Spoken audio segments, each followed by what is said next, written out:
What's up, y'all? What's up, everybody? Welcome to Keeping It Real Estate. Today, I got another special episode with you. We got a campaign episode, election episode. Better yet, we got a law enforcement episode. Pardon the shirt. He know that I don't really sell keys. I just sell real estate. So you guys know what it is. So today, y'all, we're here with a good friend of mine. Has been knowing this man ever since I got in political activist, Mr. Captain James Smokie Phillips, right? Yes, sir. Yes, How you doing? How you doing, man? Man, I'm okay, AK. Just trying to make it happen, baby, every day. Okay, cool. So what's your big thing you got going on? Because I know your people see your pictures all over the city, at least the South Side anyway, right? Well, yeah, I'm actually running for office to replace Constable May Walker, who's decided to retire. Okay, cool. So I decided to run. I've served as a captain for a long time. I served there about 18 years as a captain under her. Okay. And I talked to her about running. She said, go out there and run, Smokie. Go out there and win. Run, Smokie, run. Run, Smokie, run. Hey, I'm tagging that one. Hey, run, Smokie, run. Put that one in the comments. So cool, man. So May Walker, she been there how long? Constable Walker has been there since 2005. So 2005. I guess about 19 years. By the time I turn me in, will be end of 24, which is this year. Okay. It'll be 20-something years. Okay, so we got history over there, right? Oh yeah, she's a trendsetter. So yeah, she's a trendsetter. She decided to hang her spurs up, and I asked her, is it okay if I run? She said, okay, go out there and win. Cool. So where y'all at? Let me say something for the old heads. You are stationed at Palm Center. Yeah, we're in Palm Center, 5290 Griggs at the Palm Center at MLK in Griggs. Do they still call it Palm Center? They still call it Palm Center. Okay. I remember when it was a mall. Remember that? It used to be a mall years ago. Yeah, I remember that. Not years. It was like decades ago, bro. Yeah, years ago, right? Quarter of a century ago. Like, 80s, early 80s. Yeah. So cool. Well, I guess one thing everybody want to know, you're a law enforcement guy, right? Yes. You've been doing this how long? I've been doing it probably about 39 years now. 39 years. I started out at Precinct 7 in 1983 under the late Constable A.B. Chambers. Okay. So I started as a deputy under A.B. Chambers, and I worked there. I worked my way up to a lieutenant under A.B. Chambers. Okay. Of course, when Constable, I went to sheriff's office, and then when Constable Walker won, I came back in 2005. Okay. She appointed me as the first captain there under her administration. Awesome.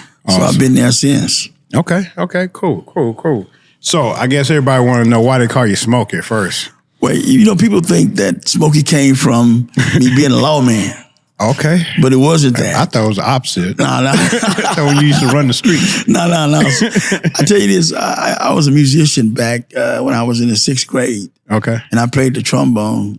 And one day I was playing the trombone and my band director said, man, you smoking. So it was between Smokie or they called me Black Jesus. Black Jesus wasn't the right. It wasn't the right thing for me. My dad's a preacher and he didn't play that. Okay, so that wouldn't have worked. The name Smokie came in the 6th grade at North, what was that? W. Rogers Elementary School, North Side. Okay, so you from Houston? I'm from Houston, yeah. Born and raised. That's good. Y'all remember that. Houston. Born and raised. That's a good thing. All right, so you are one thing I know is about doing my little research on you, a Sigma, right? Yeah, I'm a Sigma. You're a Sigma. He's H-Town. He's a Sigma. My dad's a Sigma, so he'll be proud of him having this interview with you right now. Yeah, he's a hardcore Sigma. I pledged at North Texas State University in 1979. Okay. Fall of 79. Okay. So I'm an old Sigma. I've been there about 44-something plus years. Oh, you? So that's an old Sigma to young my dad an old Sigma too. Well, yeah. So I need to hook him up. Why didn't get you to be a Sigma, man? What happened? 'Cause I ain't go to school, dude. I went to the military. I ain't go to school, you know what I mean? Yeah. And the way these school prices looking now, I'm glad I didn't go, right? I know that's right. But no, I went to the military. That's why I did my community service. That's why I kind of cut my teeth on being a part of service. You know what I mean? When I went in, I was just a young knucklehead. To tell you the truth, dude, I'm from the south side of Houston, so from Cullen. So I remember graduating and mom going to church. We get back from church, and this is before graduation. It's probably like 11th, 12th grade. I used to come back, hit Watkins. She used to hit Watkins on the way home from Greater St. Matthews, right? I used to see all the same cat and all the same people hanging out at Watkins on a Sunday after church doing the same thing. I said, I do not want to do that no more. Yeah. So I signed up for the military. I said, take me away from here. And they did, you know what I mean? So I did my 4 years, and I don't think I really got the knack for like really appreciating what I was doing for a service until I got out. You know what branch were you in? Air Force. Air Force. Oh, that's a good yeah. answer. So I got in the Air Force, went to North Carolina. They taught me how to be an aircraft mechanic. So I did that for 4 years, got out, got a job with Delta Airlines, you know what I mean? And even before then, I was at Sterling. So Sterling had an aviation program. So I graduated from Sterling Aviation Program, went to the Air Force, worked as an aircraft mechanic, got a job with Delta Airlines for about 10 years. And all the way up until right around September 11, I was working on airplanes. Till a couple years after September 11, I was working on airplanes. Well, I'm like you, a life of service. Law enforcement is a life of service as well. You get a chance to meet a lot of people. You get a chance to help a lot of people. I'm sure in your being in the Air Force, you know, I mean, in real estate, you too get to help a lot of people by trying to do the first time buying a house. You know, you the man. You know, but my family's my dad lived in Third Ward for a while. He went from dad went from Studewood to Third Ward. Okay. So he lived out there for a while. He presently lives in Hiram Clark. But my on his side of the family, my Aunt Dorothy, who passed away, my grandma Lily left Acres Home and moved to Hiram Clark area. Okay. In South Park area. So I have connections to that based on my dad's side. My dad presently lives in Hiram Clark. I have a couple of uncles who have churches out there in Sunnyside. So, you know, so I have a array of locations, shall I say. So you have seen a lot of change in the area, right?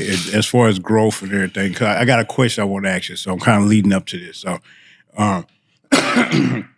I guess Sunnyside or South Park or Hiram Clark, which is one of the reasons why I love investing in there is because of the investors or the gentrification haven't necessarily hit there just yet, but it's coming. Yeah. So as you being the new constable for the south side of Houston, what are some of the things that you're doing to prepare for this gentrification wave that's coming south from the medical center, right? Coming south from the U of H area that's coming into the neighborhoods that we predominantly known as black neighborhoods? I see the change. When I came out here in 1983, all that was field, plain field. And as I travel along through that now, I see the growth of, I mean, we do tax sales every month where we sell properties. Yeah.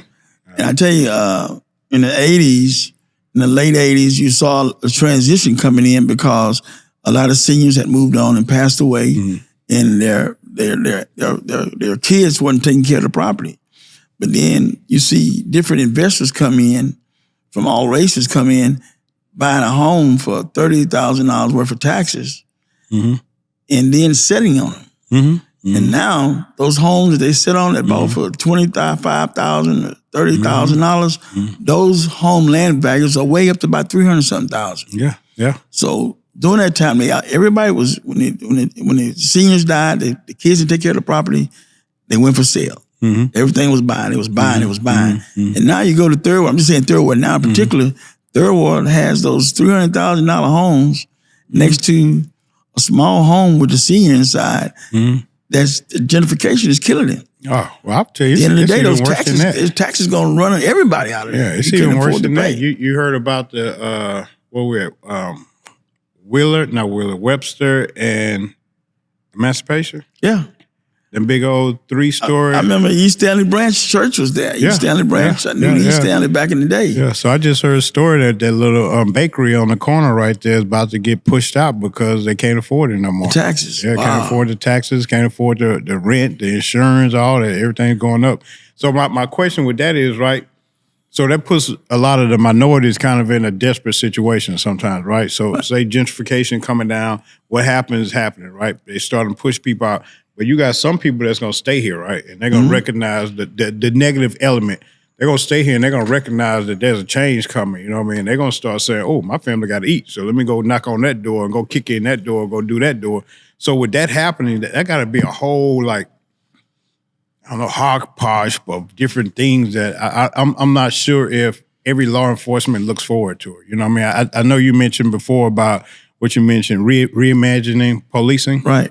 You know what I mean? So I would think that would be one of the new things. How do you deal with the new element of coming in and the old element that's there? Well, one thing about me, I am tough on crime, and I believe in safer communities. And what we have to do, probably, I look at all the low-income housing that's being built out here, and if they're pushed out, they're going to be pushed out back toward outside the loop into those low-income housings. But then I look at places like South Union. I look at South Union was a senior mecca for seniors. South Union, Third Ward, and those small areas of Sunnyside.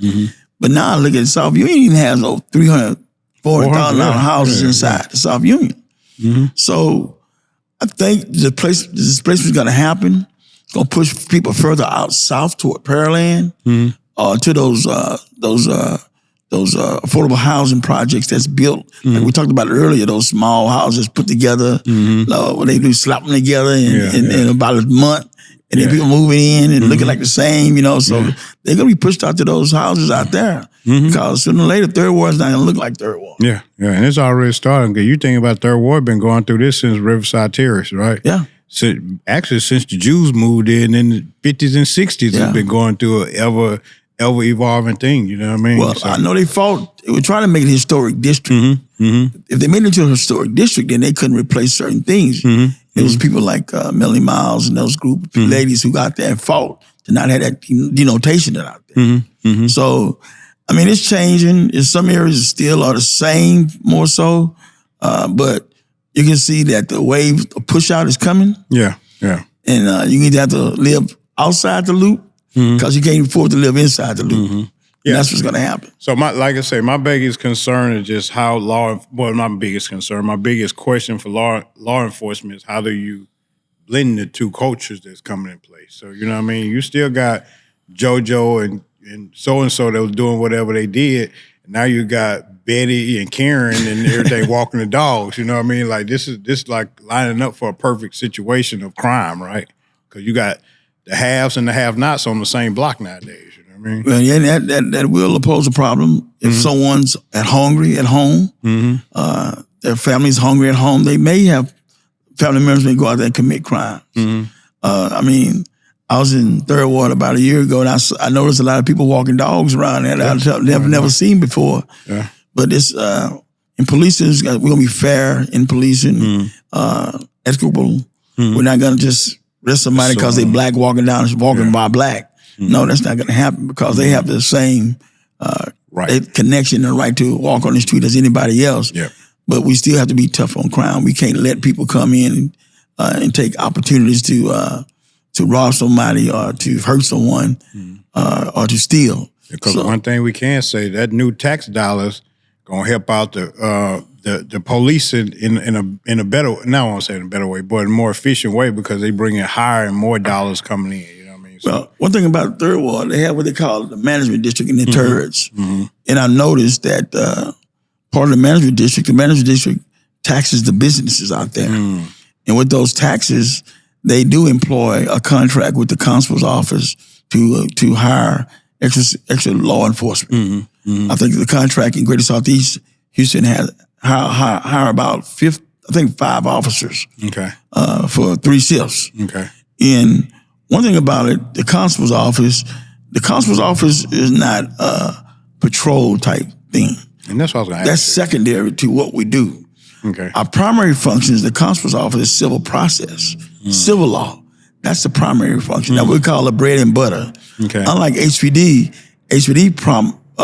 bread and butter is patrol. Patrol is the backbone of that law enforcement agency. But the backbone of our agency is civil process. Now, we do have contracts. We engage in Brunswick in a contract that we offer extra security or extra patrols at I think y'all 70-30%, I'm thinking something like that. Yeah. But the county pays the 30% and the homeowners pay the 70%. But I think y'all moved over to now a mud district. Yeah, mud district. The mud district now is covered, versus the communities now. Yeah. And part of my program, I think, is to expand those management district and turrets out to Sunnyside areas, South Park areas, to those underserved and understaffed areas, to make them to management district. The way the management district can pay for the extra patrols that's needed, the businesses. If they can sell us Boone's Farm on the corner, Marlboro cigarettes and all this other stuff they sell us. They want they put in percentage of their funds into having with security by giving it to the manager district through taxation. Yeah, and that's something that we talked about and we need to discuss it more in the mud district that I work in, is that the fact that before, when we first started 10 years ago, we were just all homes, residential homes. Yeah. But then over the years along the Beltway and along 288, we started getting, more along the Beltway, we started getting commercial businesses. Now the commercial businesses are dragging you guys out of our contract to go deal with their problems. You know what I mean? So how do we deal with that? Now we're like, oh man, we got to deal with this. But I think what you're saying is right. We need to have a management district there so they can cover their own costs, at least help supplement some of the costs that the taxpayers are paying. Right. Well, you know what I mean? And, you know, I was at a forum one time and they were talking about doing co-op on contracts. Well, you do a co-op on contracts, you got to start a whole new, you got to have a homeowners association in order to build. Then you got to get somebody who's wanting to pitch in every month to pay. Some citizen, if you pay $25 a month on a contract, that $25 a month could be to feed something. Yeah. So what, co-op is kind of like a volunteer? No, you co-op with another contract. Like you go like Sunnyside and South Park. Okay. You pick a neighborhood out of that can pay some. Yeah. You pick a neighborhood out here can pay some. Yeah. But then you got to create a whole new homeowners association in order to get it paid from the county. Homeowners association, or in our case, with the mud district, we would have to do a whole new taxing entity. That's right. Just to get that done. Yeah. But hey, man, safety is important. You know, that's one thing me and you even got. That's the reason I even know you by getting on, when I ran to be on the mud district, you know what I mean? One of my things was safety. You know what I mean? I'm like, all right, true enough, this is not what we all supposed to do as mud districts, but at the same time, we're a branch of government that can help. And we see that there's a need to be here, because one of the things that we discovered was, in which I wanted to kind of help you help me clarify this, but I know a lot of people here don't know what the difference between a constable is, what's the difference between a sheriff, what's the difference between HPD, what's the difference between highway patrolman. Just like, I see them run, put my seatbelt on, whatever else, you know what I mean? But what is the true difference in all of that, you know what I mean? Well, we're all peace officers under the government code 2.2. What defines us is what we do.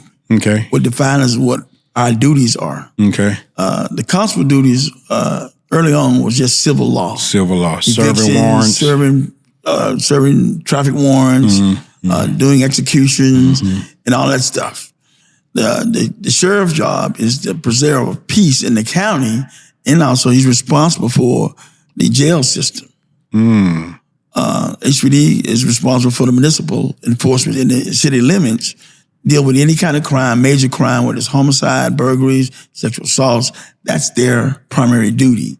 DPS was mostly regulated to what they call the highways. They don't do much neighborhood enforcement. They do highway enforcement more so. But they all are peace officers. Yeah. And in Harris County, we have what they call MOU agreements. We have an MOU agreement with the Houston Police Department that they will do certain crimes. If we're in the city of Houston and a murder happens, that crime will have to go to HPD. But if we're in the county and a murder happens, that crime would go to the Harris County Sheriff's Office, because the constables are equipped with that specialized investigation teams. I remember that. To deal with homicides, sexual assaults, and all that stuff. We may do the original report, but at the end of the day, those investigations, those major investigations, go to the Harris County Sheriff's Office or the Houston Police Department based on our MOU agreements, meaning memorandum of understanding, that they'll do these crimes. So I guess, would it be fair to say that investigate these crimes? Would it be fair to say that you guys are kind of like, in today's time, kind of like a catch-all, like, you know what I mean, where there's some gaps y'all fill in, or is that wrong to say? No, well, that could be, it could be said that we fill in those small crimes, like you may do burglaries or patrol your neighborhood to deter crime, and more quality of life crimes. When I say quality of life stuff, making sure you're safe when you're walking your dog along the street. Just quality of life stuff. Catching people who dump in our communities, who commit those dumping crimes. Do stuff like senior programs to check on our seniors. Yeah, especially after the storm. A lot of seniors in my area, say Precinct 7, probably didn't have any heaters. Yeah. Or probably not said anything, something to keep them warm. Yeah. Don't have transportation to get to the warming centers. Yeah. So those kind of law enforcement things are additive that the constable can do to help securities, communities, and be tough, like I always say, tough on crime and safe on communities. So I would say I really appreciate the constables. I didn't know what y'all did to be 100%. Until we got into the contract with you guys. And the reason that I kind of feel that it was a catch-all, because I knew that we wasn't getting enough, as our community, we didn't feel that we was getting enough visual patrol, I guess I should say. Right. You know what I mean? Because we got the sheriff department's covering half of South Houston, right? Am I correct saying that? They have a lot of jurisdiction to cover. Yeah, they got a lot of jurisdiction to cover, and we knew that we could get a contract with you guys and bring you guys in and have you guys sit with us and be our eyes and ears for us. So we've been in contract with you guys for 10 plus years. About 10 years, yeah. Yeah, maybe more than that, AK. Yeah, I think so. Probably about maybe 17 years, something like that. Yeah. I've been dealing with this for a while, but what I do know, even now, you know what I mean, police is not perfect, right? You know what I mean? I'm not saying police are not perfect. I'm just saying the presence of police is not perfect, because one thing that we always hear, and I know you guys out there, I see it, I sign the paperwork, but the neighbors always say, well, we don't see no patrol coming around here. I'm like, dude, do you realize there's like 5 subdivisions here, you know what I mean? Do you realize that when I come outside, ain't none of y'all outside, so when you expect to see them, you know what I mean? So I think one thing with my circle, anyway, of neighbors that I deal with, we've been very vigilant about like being outside, talking to each other, knowing who each other are, you know what I mean? Because we know that if you go inside, they watching, right? Mm-hmm. If they know that block, nobody comes outside, nobody's connected, then they're going to get their door kicked in eventually. Mm-hmm. But I tend to think, and I'll knock on wood, I tend to think between my neighbor, me and my 2 neighbors, every Thursday we outside drinking and hanging out, I think they know that don't come around these parts, you know what I mean? They know that I'm a real estate agent. They don't know when I'm going to be home. My neighbor, she's a midwife. You don't know when she's going to be home, you know what I mean? She's a doula. So I think all of those things in play, and just by being that open communication with our neighbors help. Well, I don't necessarily feel like I need you all the time. You know what I mean? The greatest thing of safety in the community is the people who live in that community. People who live here. I try to tell them all the time. They're the eyes, they're the ears of everything that happens. Law enforcement can't be everywhere. We could be everywhere. We have a man on every corner. That'd be the greatest thing that ever happened. But law enforcement can't be everywhere. And the best thing in the community is the people who live in that community. They see some suspicious cars, write the license plate number down. They see some suspicious action, call the police. But the greatest thing in any community in Houston or in Harris County is the people who live in that community. Yeah. Because the police can't be there all the time. I wish I could, as a constable, put a car on every corner. But I know that's not going to happen.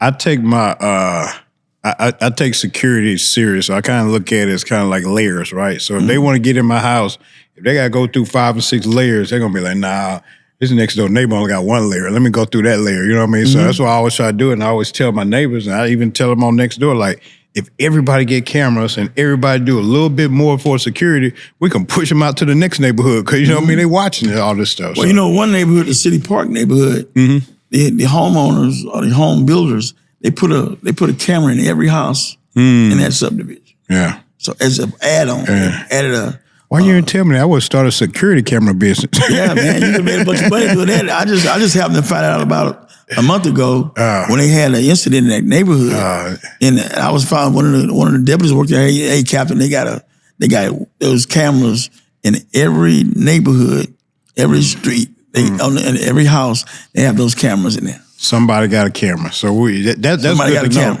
Because one of my next questions I wanted to do, wanted to ask you, just kind of one of the final questions, community involvement. You big on community involvement. You just talked about how community involvement with our neighbors can lead to safer streets and everything else. But as the new constable coming, I just told you there's a lot going on as far as gentrification, as far as streets changing, demographics and all that changing.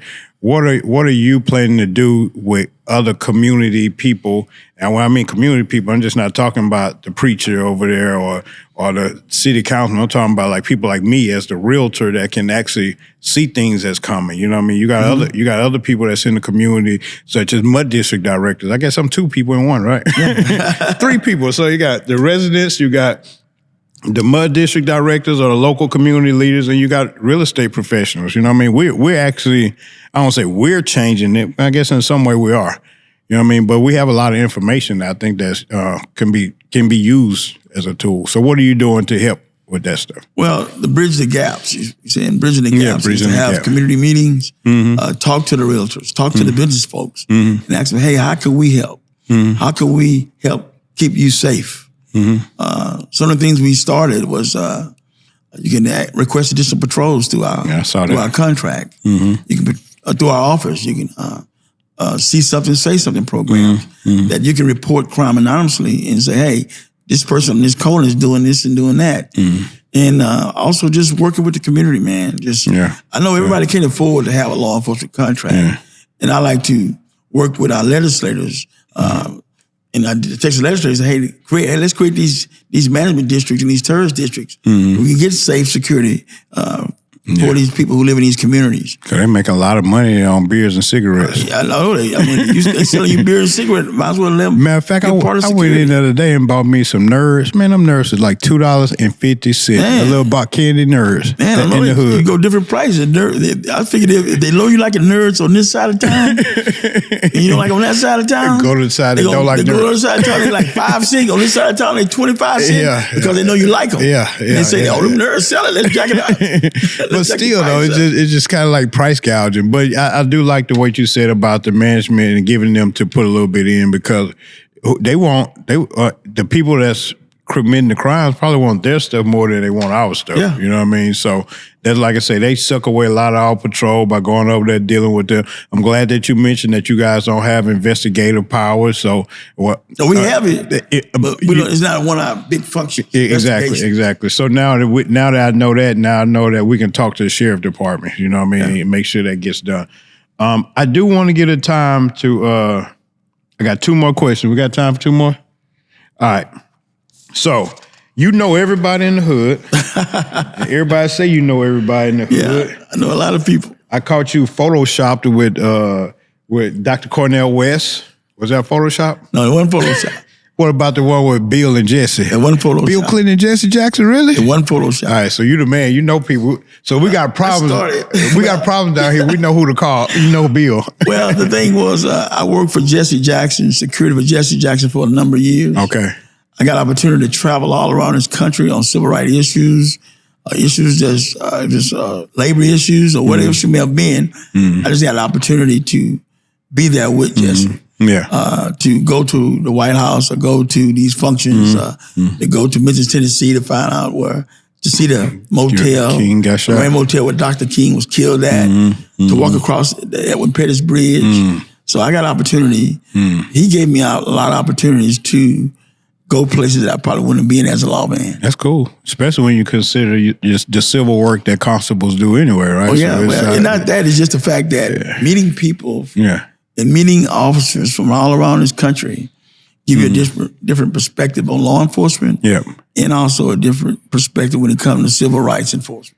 Yeah, you're right. You're right. Because it's very crucial. And it kind of almost lead to what I want to ask you next. Now, breaking down all the stigma of the Black Lives Matter, I think ultimately police and people have to figure out a way to get along.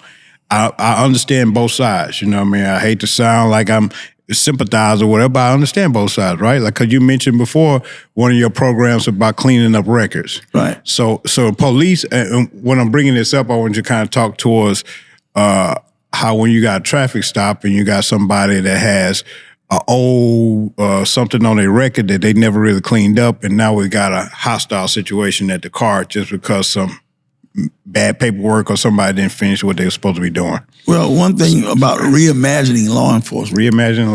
We can always put patrol cars in the community. That don't fix it. And that don't fix it because we've been doing the same wheel all the time and getting the same results. So part of my initiative was to start Clean Your Record. Okay. Clean Your Record meaning that those persons who had the unfortunate of being arrested. And at the end of the day, where the officer made mistakes, where it was, you got to admit, some officers don't tell the truth. I'm about to say, you said mistakes, man. We have to admit that. We find as the life goes on, we find that happens. Yes, it happens. And those guys who come out, or those people who come out with these records that stay there, they have the right to get it expunged off their record. When I say expunged, I mean that record can go away never. They ain't got to say they ever had it. So you telling me, if I'm a 17-year-old boy and I got caught up doing some, I don't know, say I'm 17 and the homies, we went into the store and five out of 7 ran out with some stuff, and I was saying like, man, I didn't know. I ain't had nothing to do with it, but I got lumped into everything. Now I got something on my record. Right. Now that I'm 22 years old, I'm trying to get a job with Delta Airlines. If you don't expunge that record, that record will stay with you the rest of your life. If you don't expunge that record. And I'm gonna tell you this, AK, I had a chance to sit on the grand jury as a cop. And it was an eye-opening experience for me to know that how easily a person can be true-billed just on someone's thinking. Yeah. You know, if they had a record that was expunged, if they had a record about years ago, and then it came in front of the grand jury, well, we're looking at everything. And someone may have a perception, oh, he did that years ago. Even though it was dismissed, dropped, if it's still there, they'll see that. Yeah. And they have a perception on how that person was. Yeah. And it could have been a situation like you just described. Someone was sitting there running, everybody running the store, how did he get caught? Just, hey, I ain't doing nothing but standing here. It could be that situation. And trust me, in the black and brown communities, that happens. That happens a lot. And so I was part of the initiative. Hey, let's get this done, to get some of these come in voluntarily, and let's sit down and talk about disclosing your record, getting disclosure, or either getting expunction. So what's that process look like? Is that by me having to hire an expensive ass lawyer? No, I've connected with a young lady who does it in the community on a social side. She does it. She does it help young kids that have those records. A little bit of nothing. Yeah, she does it, and I give them the names, and she go to work. Man, you say a little bit of nothing. I know most people are probably thinking that, it's going to cost a whole bunch of money, man. But I will tell you, probably, even if it's $2,000, that ain't nothing compared to the life of freedom without that tag on you. You know what I mean? Yeah. So, I mean, I think she's charging me about $300 or something like that. I don't know. That's just a court cost. Most of it occurs court costs. Yeah, that's what it is. With the courts. But she's not going to eat your court costs. Right. Well, she said the other day that she found people who, there are people in society who want to pitch in and help. Oh, yeah. The people want to pitch in and help people who had that, it's those terrible incidents that happened. Yeah. So there are people who want to pitch in and help. And that's part of the thing. I work with Dwight Borkins, former city councilor Dwight Borkins, on a reentry program. We tag with different companies around here to get these guys who had a break. If it's not a violent crime, come back in the community and get a job and reestablish yourself in the community, take care of their families, their kids, be a working part in the society. So that's part of the program I work with Dwight. They call a reentry program. Is this part of your precinct, this area? No, this is Precinct 6. Precinct 6. Okay. But either way, go up the street, down Navigation. They got a place called TXRX. They do a bunch of I don't know. It's not geared towards ex-cons only, but it's just geared to anybody in the community. They used to be right here in Edo. But anybody want to come in, they want to do learn how to do AutoCAD or learn how to build those 3D models and out the plastics or whatever the new technology is that you just can't go and touch it. They have it over there at TXRX Lab. And one thing they have a big ex-con. I don't want to call it ex-con. I don't even know what it is, but it's about people that have something to do with law and try to get them a re-entry back into the system. I think that'd be a good place for, man. You go over there and talk with them. They even help them guys could figure out a trade, figure out something that they can sell, and figure out how to set it up and get them online and everything else. So when they walk out of there, they be a fully functioning businessman person. Yeah, that's great because the AFL-CIO offers the same opportunities to get a trade. Yeah.